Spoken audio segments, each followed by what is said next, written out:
Ini saya harap ini didengar oleh Dajjal Imad dan pengikut-pengikutnya yang selalu menantang. Mana itu kelompok Ba'alwi? Mana itu kelompok Ba'alwi? Ana Hamidi min Jawa Syarqiyah min Tanggol min ala Ba'alwi. Perhatikan, ini kitab abad keempat. Ini abad keempat. Kitab yang paling tertua. Ini baru bangun orang ini. Saya sudah meneliti kitab itu sudah 2 tahun yang lalu dan sudah sering dibahas oleh orang-orang yang membela Ba'alawi. Tapi ternyata dia mungkin ada yang bisikin. Beb, kitabnya ada tuh. Dia mungkin nggak mengikuti diskusi ini. Akhirnya dengan pede sambil marah-marah. Mana katanya Imad menantang Ba'alawi? Ini Muhdar Al-Hamid sudah ada. Pakai ini kitabnya. Dikerjain sama temennya dia itu. Ya Allah, kasihan amat jadi kerjain orang. Benar Habib, perkataan-perkataan mereka yang mengatakan Abdullah bin Ahmad Muhajir itu tidak ada. Ini semua karangan-karangan Dajjal Imaduddin dan pengikut-pengikutnya. Tolong perhatikan. Siap mau dengar? Siap mau dengar? Siap mau dengar? Perhatikan, ini kitab abad keempat. Setelah kita baca nanti, kita akan kasih shock terapi tegangan tinggi terhadap Imad dan pengikut-pengikutnya Imad. Kita akan beri shock terapi nantinya.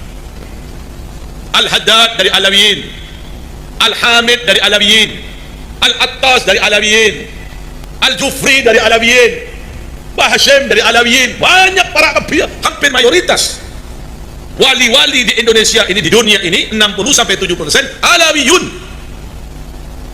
Ini yang dinafikan, ini yang diingkari. Jalil adab, biadab itu kelompok-kelompok Imad itu.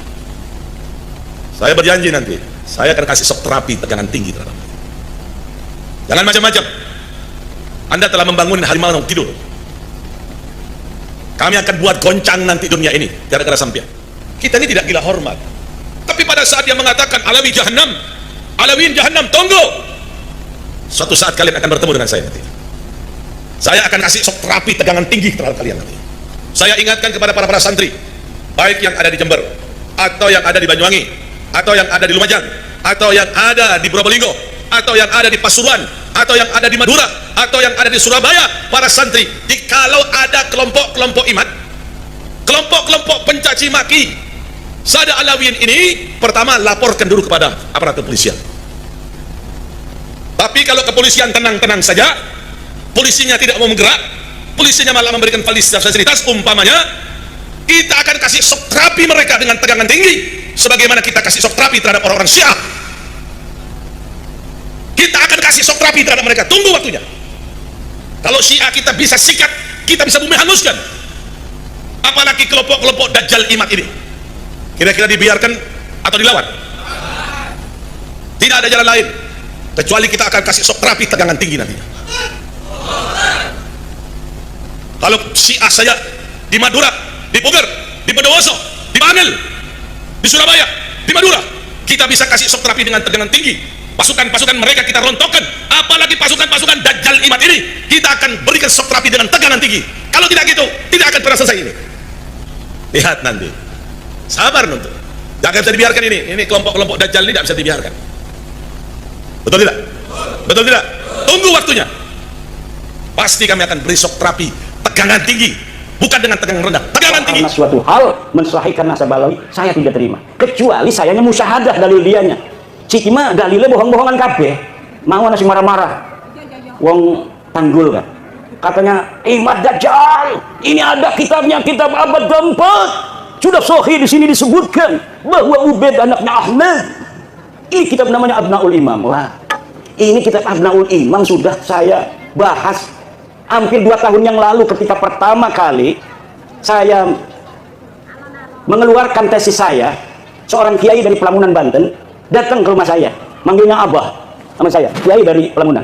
Sekarang ketua PCNU Kabupaten Serang sekarang. Namanya Gus Robi. Abah, ini ada kitabnya ini. Karena dia mondoknya di Yaman. Ini ada kitab Abnaul Imam fi Misr wa Syam. Masya Allah, kata saya tidak ketemu kitab ini, kok Kiai Robi bisa ketemu. Sini saya lihat. Saya teliti kitabnya, ternyata kitab ini adalah kitab palsu. Baru dicetak tahun kemarin, tetapi mengatasnamakan tahun 473 atau 37 Hijriah. Ternyata kitabnya itu kitab aslinya 20 lembar, dikarang oleh orang yang ada di tahun 199 Hijriah. Hanya menerangkan anaknya Sayyidina Ali dan cucunya Sayyidina Ali, Abnaul Imam fi Misr wa Syam Al-Hasan wal Husain. Tidak menerangkan yang lainnya karena tahunnya saja masih tahun 199 Hijriah. Sedangkan Ubaid itu wafatnya 383 Hijriah. Masa iya orang yang hidup di tahun 199 Hijriah bisa mencatat orang yang ada di tahun 383 Hijriah? Bohong apa aku? Bohong. Lah iki jemari marah-marah bahwa kitabnya sudah ditemukan, ini kitab abad keempat. Yang 473 kan kudunya abad kelima. Wis ngomong salah, isinya salah. Kalau misalnya kitab itu benar, itu sing cerdas-cerdas ke ngebela kayak Rumel Abbas, kayak Idrus Romli, itu dulu yang akan dipakai untuk menjawab saya. Profesor Said Agil Al-Munawar pasti akan membawa dalil itu kepada saya. Tetapi kenapa mereka tidak membawa? Karena mereka pun tahu itu kitab palsu. Dan kepalsuan itu diakui di mukaddimahnya ada. Mukaddimahnya ini kitab dikarang pada 199, tetapi kemudian ditambahi pada abad ke-12, ditambahi lagi pada abad sekian, ditambahi lagi oleh yang terakhir Yusuf Jamalul Lail yang baru wafat beberapa tahun kemarin. Lah itu kitab Murtadha Az-Zabidi yang katanya adalah menetapkan dan mengisbat Ba'alwi, itu kitabnya juga palsu.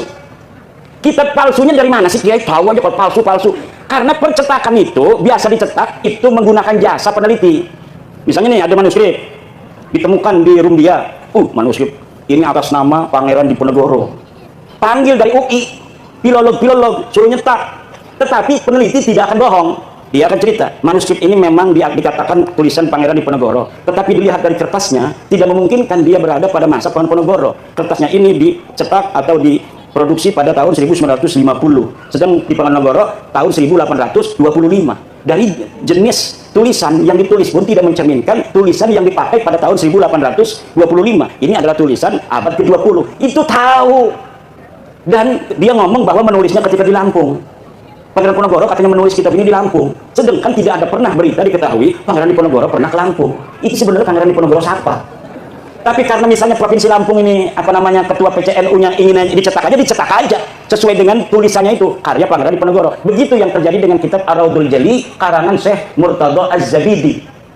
Coba beli kitab Ar-Raudul Jali karangan Syekh Murtadha Az-Zabidi, cetakan Yaman Darul Fatah. Itu dari mukaddimahnya sudah jelas bahwa manuskrip ini tidak ditemukan sebelum keluar, dicatat, disalin oleh Hasan Muhammad Qasim. Ini orang abad 50 tahun yang lalu dia. Baru meninggal 50 tahun yang lalu. Katanya dia menyalin dari tulisan seorang yang bernama Abdul Mu'ti Al-Wafai yang berada di Khazanah Al-Wafaiyah Mesir. Tetapi sekarang manuskrip yang ada di Wafaiyah Mesirnya sudah hilang. Mereka bisa nyatet barangkali kita bisa hilang itu. Kenapa begitu? Itu bukti bahwa sebenarnya manuskrip itu tidak ada sama sekali. Karena beberapa klaim mereka punya manuskrip di dalam sebuah kitab yang namanya Uqudul Almas karya Ali bin Thahir, setelah saya konfirmasi di kitabnya bohong. Misal bahwa Imam Ahmad bin Isa berhijrah dari Basrah ke Yaman, disebutkan oleh Imam Al-Ubaidili di dalam kitabnya. Saya buka kitabnya Imam Al-Ubaidili, tidak ada keterangan itu. Kemudian bahwa Ahmad bin Isa bergelarnya tidak pernah ada Al-Abah dan An-Nafar, gelarnya menurut dia hanya Al-Muhajir. Ternyata tidak seperti itu. Kitab yang dia sebutkan tidak menyebutkan An-Nafat, saya lihat ya yang bergelarnya An-Nafat, tukang minyak.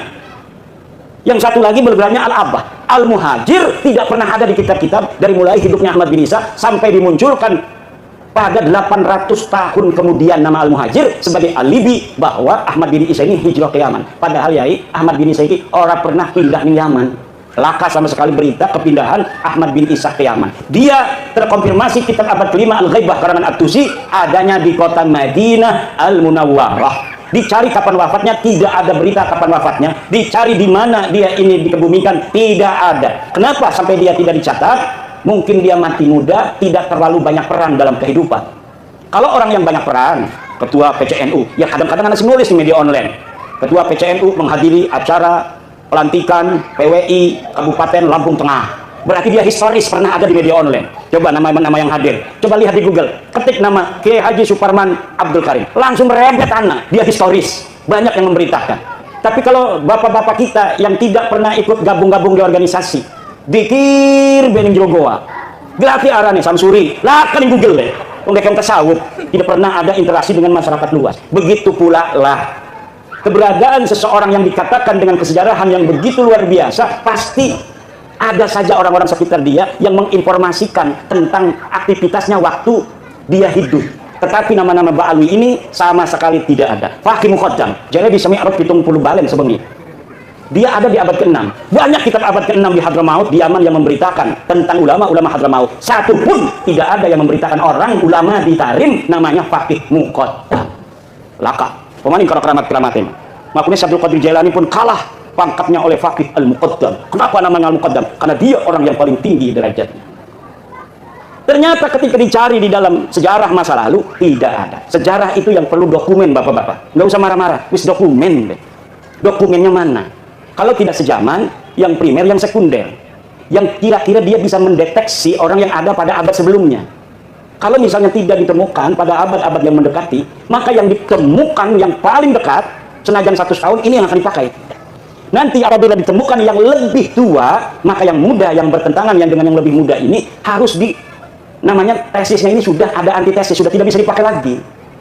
Bengen surah istifadah Habibi kabeh bin Syihab bin Smith bin Yahya As-Sagrab turunan Nabi, tapi siki antesis abadnya abad tua 4, 5, 6, 7, 8, 9 bahwa deke duduk kudune Kanjeng Nabi ya kudu nerima tes DNA ini melenceng turunan Nabi kudune J1 deke mah tes DNA ini hasilnya G haplogrupik turunan Nabi Muhammad turunan Nabi Ibrahim J1 haplogrupnya mereka 180 orang yang sudah tes DNA kebanyakan G.